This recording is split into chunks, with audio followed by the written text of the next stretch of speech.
High বন্ধুরা, তোমরা সবাই কেমন আছো? তো আমিও ভালো আছি।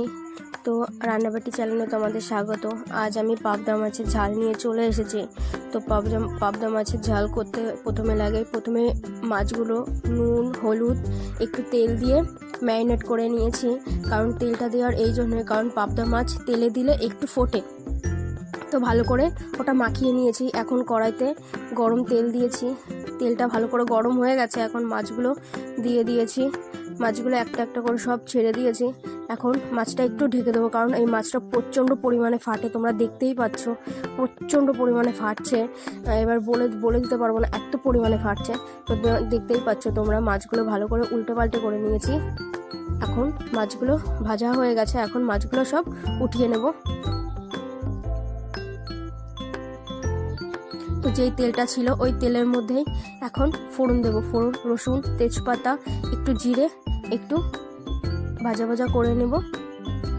তেলে একটু নাড়াচাড়া করে ভাজা করে একটু রসুন দেবো। তো রসুনটা একটু ভাজা ভাজা করে দেবো। রসুনটা দিলে খুব ভালো লাগে টেস্টটা পাবদা মাছে। তো প্রথমে রসুন দিয়ে দিয়েছি। এখন টমেটোগুলো দিয়ে দেবো। টমেটোগুলো একটু নাড়াচাড়া করে এখন আদা বাটা দিয়ে দিয়েছি।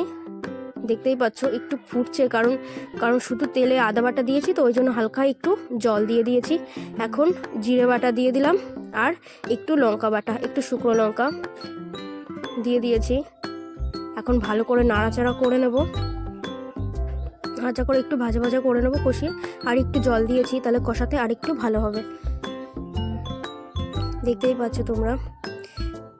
এবার ভালো করে দেখো কষিয়ে নিয়েছি। এখন জলটা দিয়ে দেবো। তো লবণটা তোমরা পরিমাণ মতন দিয়ে নেবে। তো লবণটা আমি পরিমাণ মতন দিয়ে দিয়েছি।